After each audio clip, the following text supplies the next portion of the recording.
विजय जी, हमें वो इंटरव्यू याद है जब अमेरिका की यात्रा पर थे प्रधानमंत्री नरेंद्र मोदी और फेसबुक के मुख्यालय में मार्क जुकरबर्ग ने उनका इंटरव्यू लिया था। हमें ये भी याद है कि माइक्रोसॉफ्ट के सत्य नडेला किस तरीके से शुरू में मोदी सरकार की आलोचना करते थे, उनकी आर्थिक नीतियों को भी कई बार क्रिटिसाइज करते थे।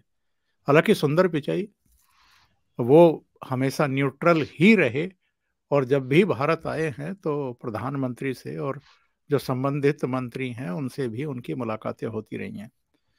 लेकिन अभी इसी सप्ताह, पिछले सप्ताह सत्य नडेला जब 4 दिन की भारत यात्रा पर आए तो प्राइम मिनिस्टर से मिले और प्राइम मिनिस्टर से मिलने के बाद जो उनका बयान आया है वो नोटिसेबल है। उन्होंने खास तौर से डिजिटलीकरण और जो कैशलेस हमारे यहाँ व्यवस्था कायम हो गई है और जो अंक सामने आ रहे हैं कि कितना मतलब ऑनलाइन ही हमारे यहाँ ट्रांजैक्शन हो रहा है, बिना कैश के हो रहा है, उसकी उन्होंने जम करके तारीफ की है। तो जो आलोचक थे इस सरकार के, अब वो भी बदले हुए हालातों में सरकार की प्रशंसा करते हुए दिखाई दे रहे हैं। बिल्कुल सही है सर। देखिए, इसके कई पहलू निकल सकते हैं और मैं दो तीन पहलू पे चर्चा करूंगा। निश्चित रूप से एक दुनिया की सबसे बड़ी कंपनी के सीईओ हैं, भारत आए हैं, उन्होंने बदलते हुए भारत को देखा है। तो ये कह नहीं सकते कि भारत में सुधार नहीं हुआ। और क्योंकि वो खुद डिजिटल कंपनी के सबसे बड़े अधिकारी हैं और उसमें मेरे ख्याल से एज ए इंडिविजुअल सबसे बड़ा शेयर होल्डिंग भी उनका है। जी। तो इस बात को अगर हम ये समझें तो एक तो उन्होंने जो सच्चाई है, जो इस देश में बदलाव है, उसको देखा, उसको एंडोर्स किया और जिसने वो बदलाव किया उसके समर्थन में अपने स्टेटमेंट दिए, उनकी तारीफ करी, जो लॉजिकल है, बनता है, हमें इसका स्वागत करना चाहिए।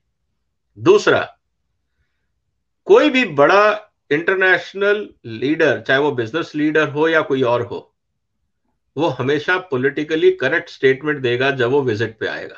अमेरिका में जाके वो कुछ भी बोल सकते हैं, लेकिन जब वो हिंदुस्तान में है, आप अपने देश में विदेश में आए हो, अब क्योंकि उनका रेजिडेंशियल एरिया अमेरिका है, तो भारत उनका पुश्तैनी घर हो सकता है। लेकिन जब आप विजिट पे आए हैं तो आप निश्चित रूप से पॉलिटिकली करेक्ट स्टेटमेंट देंगे जो उन्होंने दिया। तीसरा, इसका इकोनॉमिक आधार है।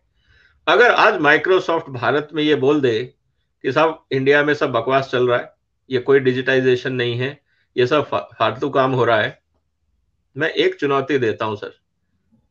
क्या भारत की आईटी कंपनीज या हमारा जो नेशनल इंफॉर्मेटिक्स सेंटर है, जैसे भारत सरकार के लिए उन्होंने ई ऑफिस बनाया है, सारे अधिकारी आज इलेक्ट्रॉनिकली काम कर रहे हैं, हमारे सारे कोर्ट इलेक्ट्रॉनिकली काम कर रहे हैं, इसके सारे सॉफ्टवेयर हमारे देश के अंदर ही बने हैं। मुझे एक बात समझ में नहीं आती कि मैं आज अपने कंप्यूटर का एमएस ऑफिस सब्सक्रिप्शन के लिए माइक्रोसॉफ्ट अमेरिका को क्यों पैसे दूं सर? क्या भारत की एनआईसी एक एमएस ऑफिस का अल्टरनेट नहीं बना सकती? मेरे से 100 रुपए महीना किराया ले लो ना, किसने मना किया? मैं माइक्रोसॉफ्ट को दे भी रहा हूं ना।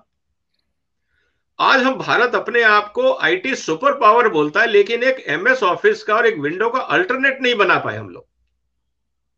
ये क्या मजाक है? हम किस बात के सुपर पावर हैं? क्या हम सिर्फ क्लेरिकल टाइपिंग का काम कर रहे हैं वहां बैठ के? और यही इंडियंस जब वहां जाते हैं तो वही दुनिया के सबसे अच्छे सॉफ्टवेयर डिजाइन कर लेते हैं। हमारे यहां क्यों नहीं हो सकता? मेरा तो मोदी जी से यह कहना है कि जो ई ऑफिस आपने भारत सरकार के अधिकारियों के लिए बनाया है, जैसे आप यूपीआई को देश से पूरी दुनिया में ले जाने की कोशिश कर रहे हैं, ई ऑफिस सॉफ्टवेयर को पूरी दुनिया के लिए क्यों नहीं खोलते आप?